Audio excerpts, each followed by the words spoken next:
సత్యరాజ్ ఈ పేరు చెప్తే గుర్తుపట్టకపోవచ్చు, కానీ కట్టప్ప అనగానే వెంటనే గుర్తుపడతారు. కట్టప్ప బాహుబలిని ఎందుకు చంపాడు అన్న ప్రశ్నతో బాహుబలి 2ను కొనసాగించి ఇండియా బాక్స్ ఆఫీస్ వద్ద సరికొత్త రికార్డులను క్రియేట్ చేశారు.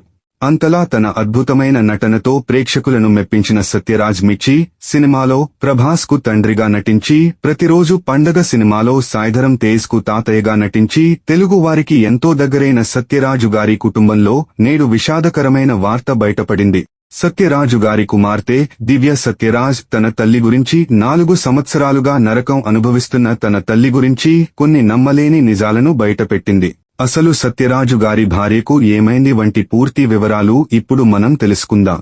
ఇలాంటి ఎన్నో ఇన్ఫర్మేటివ్ వీడియోస్ కోసం మీ సపోర్ట్ గా జస్ట్ ఒక లైక్ చేయండి చాలు. అక్టోబర్ 1954 3న సుబ్బయ్యన్ నాథంబల్లి దంపతులకు కోయంబత్తూర్లో జన్మించారు. రంగరాజ్ సుబ్బాయన్ అలిరాజ్ సత్యరాజు గారికి కల్పన రూప అనే 2 చెల్లెలు ఉన్నారు. సత్యరాజు నాన్నగారు డాక్టర్, వీరిది జమీందారీ వంశం.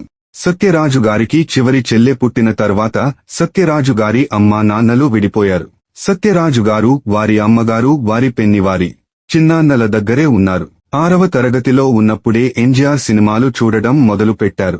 ఆయన సినిమాలోని ఎంత పెద్ద డైలాగ్ అయినా కంటత పెట్టి చెప్పేవారట. చాలా సినిమాల మీద ఇంట్రెస్ట్ పెరిగింది. ఆ తర్వాత అది పిచ్చిగా మారింది. ఆ తర్వాత కోయంబత్తూర్లోని ప్రభుత్వ ఆర్ట్స్ కళాశాలలో బిఎస్ బాటనీ చదివారు. సినిమాల మీద పిచ్చి మాత్రం రోజు రోజుకు పెరుగుతూ వచ్చింది. డిగ్రీ అవ్వగానే చెన్నై వెళ్లి సినిమా ప్రయత్నాలు మొదలు పెట్టాలనుకున్నారు. డిగ్రీ పూర్తయ్యే సమయానికి అంటే 1975వ ప్రాంతంలో జమీందారీ వ్యవస్థను రద్దు చేసి కొంత భూమిని ప్రభుత్వం తీసుకుంది. దాంతో ఉద్యోగం చేయాల్సిన పరిస్థితి ఏర్పడింది సత్యరాజ్కి. అందువల్ల ఉద్యోగం కోసం డిగ్రీ సర్టిఫికెట్స్ పట్టుకుని అన్ని కంపెనీలకు తిరిగారు. కానీ డిగ్రీలో బాటనీ స్పెషలైజేషన్ కావటం, ఇంగ్లీష్ రాకపోవడంతో ఎక్కడ ఉద్యోగం దొరికేది కాదు.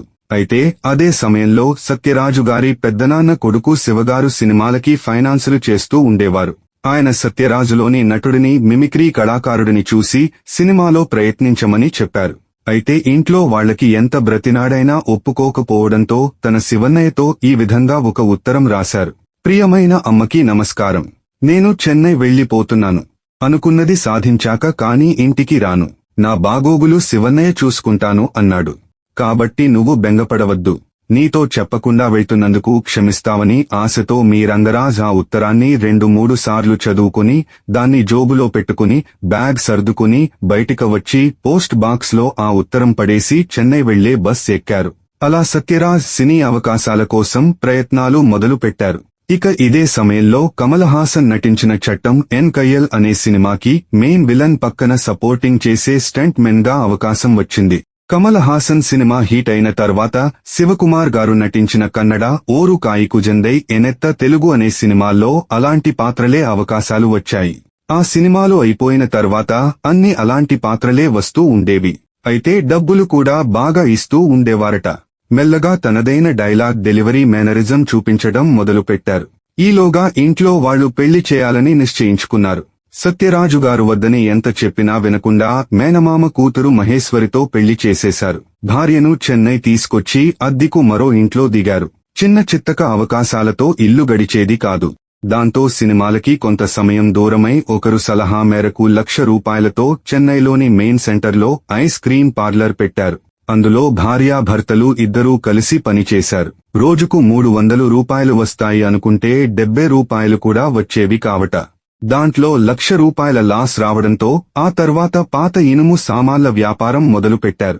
ఆ వ్యాపారం మొదలుపెట్టాక ఒక పెద్ద వాడ ఒకటి చెడిపోయి చెన్నై తీర ప్రాంతంలోకి ఉంటే దాన్ని స్క్రాప్ చేసి ఆమె కాంట్రాక్ట్ ను సంపాదించారు. కానీ అందులో కూడా ₹30,000 లాస్ వచ్చింది. ఇక చేసేదేమీ లేక కొన్ని రోజులు ఆ బాధలోనే ఉండిపోయారు. అప్పుడే తన స్నేహితుడు క్లాస్మేట్ అయిన మణివర్ణన్ అనే రైటర్ కి డైరెక్టర్ అయ్యే ఛాన్స్ రావడం, సత్యరాజ్ ని మెయిన్ విలన్ గా నోరువదనాల్ 24 మన నేరం తిరుదొంగలని 3 సినిమాలలో మెయిన్ విలన్ గా అవకాశాలు ఇచ్చారు. దాంతో ఇటు ఫైనాన్షియల్ ప్రాబ్లమ్స్, అటు సినిమా కష్టాలు గట్టెక్కాయి. రజనీకాంత్, కమల్ హాసన్ వంటి అగ్ర కథానాయకుల సినిమాలు మెయిన్ విలన్ గా అవకాశాలు వచ్చాయి. అలా విలన్ గా 40-45 సినిమాలు చేసి సక్సెస్ అయ్యాక భారతీ రాజా గారు తన 25వ సినిమా కరలోర ఖరీదుగల్ అనే సినిమాలో హీరోగా అవకాశం ఇచ్చారు. ఈ సినిమా 1986లో వచ్చి సూపర్ హిట్ అయింది. ఈ సినిమాని తెలుగులో చిరంజీవితో ఆరాధన పేరుతో రీమేక్ చేశారు. ఈ సినిమా హిట్ అయ్యాక తన మిత్రుడు మణివర్ణన్ బాలయ్య వనే రోజాకల్ విరజ్ కళ్యాణం అనే 2 సినిమాలలో హీరోగా అవకాశం ఇచ్చారు. కల హీరోగా చేస్తూ 87లో 12 సినిమాలు, 88లో 6 సినిమాలు చేసి అగ్ర హీరోలైన కమల్ హాసన్, రజనీకాంత్, విజయకాంత్ తర్వాత స్థానం ఆక్రమించారు. హీరోగా 2008 వరకు సుమారు 100 సినిమాలు చేశారు. కట్టప్ప తర్వాత సత్యరాజు ప్రయాణం గురించి మనకు తెలిసిందే. సత్యరాజు గారికి ఒక బాబు ఉన్నారు. ఆయన పేరు సిబి. ఆయన హీరోగా రాణిస్తున్నారు. ఇక కూతురు కూడా న్యూట్రిషన్ గా రాణిస్తుంది. ఇక ప్రస్తుతం సత్యరాజు గారు రజనీకాంత్ హీరోగా నటిస్తున్న కూలీ అనే సినిమాలో నటిస్తున్నారు. అయితే సత్యరాజు గుండెలో అంతులేని భారం మోస్తూ పైకి ప్రేక్షకులను నవ్విస్తున్నారు. గత 4 ఏళ్లుగా వ్యక్తిగత జీవితంలో ఆయన అనుభవించే నరకం ఇంకొకరు తీర్చరానిది. అయితే ఈ విషయాలు ఆయన చెప్పకపోతే ఎప్పటికీ తెలిసేది కాదేమో. కానీ ఆయన కూతురు ఒక్కసారిగా ఎమోషనల్ పోస్ట్ పెట్టడంతో ఈ విషయం కాస్త వెలుగులోకి వచ్చింది. ఈ విషయం తెలిసిన సత్యరాజ్ అభిమానులే కాదు, సినీ సెలబ్రిటీస్ కూడా, ప్రేక్షకులు కూడా సత్యరాజ్ ఇంత కష్టం అనుభవిస్తున్నారా అంటూ ఎమోషనల్ అవుతున్నారు. తాజాగా సత్యరాజ్ కుమార్తె దివ్య సత్యరాజ్ తన సోషల్ మీడియా వేదికగా పోస్ట్ షేర్ చేశారు. మా అమ్మ గత 4 సంవత్సరాలుగా కోమాలోనే ఉంది. ఆమెకు పీజీ ట్యూబ్ ద్వారా ఆహారం అందిస్తున్నాం. ఆమె కోలుకుంటుంది అనే ఆశతో మేము ఎదురు చూస్తున్నాం. మా అమ్మ మమ్మల్ని తిరిగి కలుస్తుంది అని, ఎప్పటిలాగే మాతో ఉంటుందని ఒక చిన్న ఆశ. అమ్మలేని ఈ రోజులు మాకు అత్యంత నరకప్రాయంగా అనిపిస్తున్నాయి. గత 4 ఏళ్లుగా మాకు అమ్మలేని లోటును నాన్నే తీరుస్తున్నారు. మా నాన్న కూడా కొన్నాళ్ల క్రితం తన తల్లిని కోల్పోయారు. దీంతో మా నాన్న, నేను పవర్ఫుల్ సింగిల్ మామ్స్ క్లబ్ లో ఉన్నాం అంటూ ఆమె రాసుకొచ్చింది. దీంతో సత్యరాజు వ్యక్తిగత జీవితంలోని బాధ తెలిసి ఆయన అభిమానులందరూ చలించిపోతున్నారు. ఏది ఏమైనా సత్యరాజు భార్య మహేశ్వరి గారు త్వరగా కోలుకోవాలని మనము మనస్ఫూర్తిగా కోరుకుందాం. మరి కట్టప్ప సత్యరాజు గారి నటన మీకు ఇష్టమైతే ఇవాల్టి వీడియో ఈ వీడియో మీకు నచ్చితే లైక్ చేయండి, షేర్ చేయండి, కామెంట్ చేయండి.